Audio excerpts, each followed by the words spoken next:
ეხლა ამ შემთხვევაში ჩავდივართ 60 სანტიმეტრს.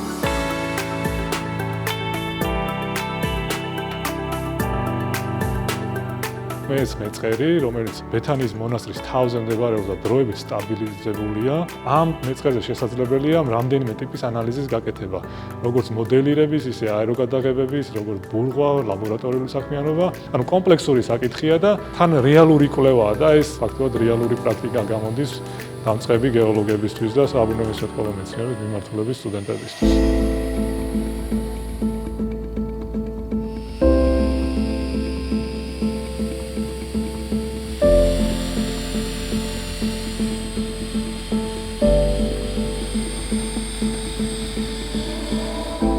უაღრესად საინტერესო იყო ჩემთვის ეს გამოცდილება, რადგან ასეთი საველე პრაქტიკაზე პირველად ვიყავი, რომ ასე რომ ვთქვათ, უშუალოდ ნიადაგის მასალა აგვეღო და შეგვესწავლა. ძალიან შემეცნებითი იყო, საკმაოდ ახალისოც ამასთან ერთად. ვფიქრობ, რომ ნებისმიერმა დავწყებმა გეოლოგმა უნდა გამოსცადოს ასეთი რამე.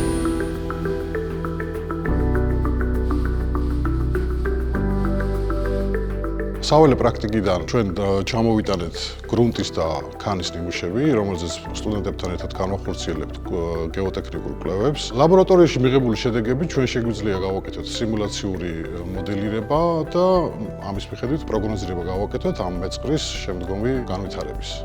გრანულობის ზომების მიხედვით შეგვიძლია კლასიფიკაცია გავაკეთოთ ნიადაგის. ვაკეთებთ ამ დარტყმებს და ამ დარტყმებს სითვლის უკვე აქ. შეგვიძლია განსაზღვროთ, როგორი შეწებების კოეფიციენტი აქვს გრუნტს. აი ამ კვლევის შედეგად მივიღებთ ადგილზე არსებულ ფიზიკურ-მექანიკურ პარამეტრებს მეწყრის, ისევე როგორც სამგანზომილებიან ტოპოგრაფიას და უკვე შემდეგ სიმულაციურ მოდელში შესაძლებელი იქნება ვნახოთ, რა სცენარში, რა განვითარების შემთხვევაში შესაძლებელია, რომ ეს მეწყერი გააქტიურდეს და გააქტიურების შემდეგ რა ტერიტორიას მოიცავს, ჩააღწევს მდინარე ვერემდე, ვერ ჩააღწევს და ადგილზე გაჩერდება თუ რა მოხდება.